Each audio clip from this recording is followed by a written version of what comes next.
जय हिंद दोस्तों, मैं सेबी पंजीकृत सलाहकार नहीं हूं। यह वीडियो केवल शैक्षिक और सूचनात्मक उद्देश्य के लिए बनाई गई है। आईपीओ ओपन हो रहा है। सीएमआर ग्रीन टेक्नोलॉजी आईपीओ यहाँ पे शुरू हो रहा है। तो सीएमआर ग्रीन टेक्नोलॉजी का आईपीओ यहाँ पे शुरू हो जाएगा 3 जून 2026 को। क्लोज हो जाएगा 5 जून 2026 को। लिस्टिंग प्राइस ₹192 अपर बैंड यहाँ पे तय किया गया है। टोटल अगर इशू का साइज देखेंगे 631 करोड़ रुपए का है। 3 crore 28 crore 58 lakh 323 equity share company issue करने वाली है। टोटल मार्केट कैप बन जाएगा इसका 4200 करोड़ रुपए के आसपास का। सारा का सारा ऑफर फोर सेल है, तो कोई भी कंपनी के बैलेंस शीट पे पैसा नहीं जाएगा। सीधा सीधा जो भी ऑफर फोर सेल में शेयर सेल कर रहे हैं प्रमोटर, उनके पास यहाँ पे टोटल पैसा जाएगा। 182 से लेकर 192 रुपये इसका इशू प्राइस है। हालांकि अपर बैंड की बात करेंगे तो वही इशू प्राइस 192 ही रहने वाला इसका है। लोट साइज 78 शेयर का यहाँ पे है, इसको देख लीजिएगा। और एम्प्लॉय के लिए 18 रुपये का डिस्काउंट मिल जाएगा। अप्लाई करेंगे आप लोग तो अलॉटमेंट आपको मिलेगा 8 जून 2026 को। वीडियो बनाऊंगा, आप चैनल सब्सक्राइब कर लीजिएगा। रिफंड मिल जाएगा आपको 9 जून को, और क्रेडिट हो जाएगा आपके अगर मतलब डीमेट अकाउंट में शेयर अलॉट हुए होंगे तो 9 जून को, और लिस्टिंग हो जाएगा 10 जून 2026 को। ठीक है ना।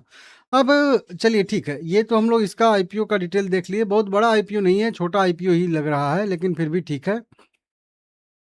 जीएमपी की भी बात करेंगे तो जीएमपी 31/5/2026 को ₹192 पे 34 पैसे का जीएमपी 34 रुपये का जीएमपी दिख रहा है। ₹226 लिस्टिंग प्राइस इंडिकेटिव यहाँ पे दिख रहा है। 70% का प्रीमियम यहाँ पे दिख रहा है। पर लोट के हिसाब से 2652 रुपये का यहाँ पे प्रॉफिट होने की संभावना दिख रही है। डाटा 16:53 पे है, मतलब आज 5 बजे का डाटा बता रहा हूँ आप लोगों को। तो जीएमपी ठीक है, अच्छा ही ट्रेड कर रहा है। अब सबसे मेन चीज़ निकल के सामने आता है कि यह कंपनी करती क्या है, और इस कंपनी के बारे में अगर हम लोग यहाँ पे बात करेंगे कि क्या यहाँ पे जो है आ रहा है। तो देखिए, कंपनी रिसाइकलिंग के बिजनेस में यहाँ पे है। ठीक है ना। रिसाइकलिंग का यहाँ भारत का सबसे बड़ा स्क्रैप मेटल रिसाइकलिंग व्यवसाय इस कंपनी का है। तो कुछ मेटल के स्क्रैप जो है कंपनी अलग अलग देशों से उठाती है कंपनी, और फिर उसको रिसाइकल करती है, और फिर उसको जो है एक बनाती है। ठीक है ना। इस टाइप का, जिसको कहते हैं हम लोग बिलेट्स कहते हैं, या ठोस पिंड करके बनाती है। और कई जगह पे तरल धातु का भी डिलीवरी करती है, स्पेशल कुछ इसके जो वाहन हैं उसके द्वारा। तो ये इस तरीके का इस कंपनी का व्यवसाय है, इसको देख लीजिएगा। फिर से बता दूं, मेटल रिसाइकलिंग का बिजनेस है। एशिया, यूरोप, अफ्रीका, अमेरिका जैसे ग्लोबल हब से नॉन फेरस मेटल के स्क्रैप जैसे एल्यूमिनियम और जिंक के स्क्रैप को जो है वो लाती है, और फिर इसको जो है रिसाइकल करके जो है स्क्रैप करती है। और इसी से इसका जो रेवेन्यू आता है, एल्यूमिनियम अलॉयज और जो है जिंक अलॉयज इगोट बनाती है, जो मतलब इगोट कह लीजिए बड़ा बड़ा गट्टा का टाइप का। और फिर उससे ही कंपनी का लगभग 73 से लेकर 81% का रेवेन्यू होता है, जो उसको बना के बेच देती है रिसाइकल करके। कहीं कहीं पे लिक्विड जो है मेटल भी बेचती है, ताकि जो है ईंधन की बचत तो हो सके।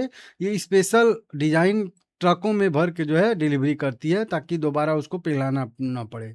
क्योंकि इगोट अगर लेको जाओगी तो उसको पिघलाना पड़ेगा, फिर आप किसी भी सांचे में ढाल सकते हो, लेकिन ये जो है पिघला हुआ भी देते हैं। ठीक है ना। क्लाइंट बेस में सबसे ज़्यादा इनका बिजनेस टिका हुआ है ऑटोमोबाइल सेक्टर पे। ठीक है ना। गाड़ियाँ उड़ियाँ जो बनती हैं उसमें, और बड़े बड़े ग्राहक में भी इनके देखेंगे तो Hero MotoCorp, Bajaj auto, Honda cars India, Royal Enfield, Endurance Technology, Craftsman Automation, इस तरीके से बड़े बड़े इनके जो है कह लीजिए कि ग्राहक हैं। तो ऑटोमोटिव सेक्टर पे निर्भर करता है। मतलब कुल मिला के ऑटो सेक्टर अगर बढ़िया करेगा तो ये कंपनी भी बढ़िया करेगी, ऑटो सेक्टर अगर खराब करेगा तो यह भी कंपनी खराब करेगी, क्योंकि इसका डिमांड पे असर पड़ेगा सीधा सीधा। ठीक है ना।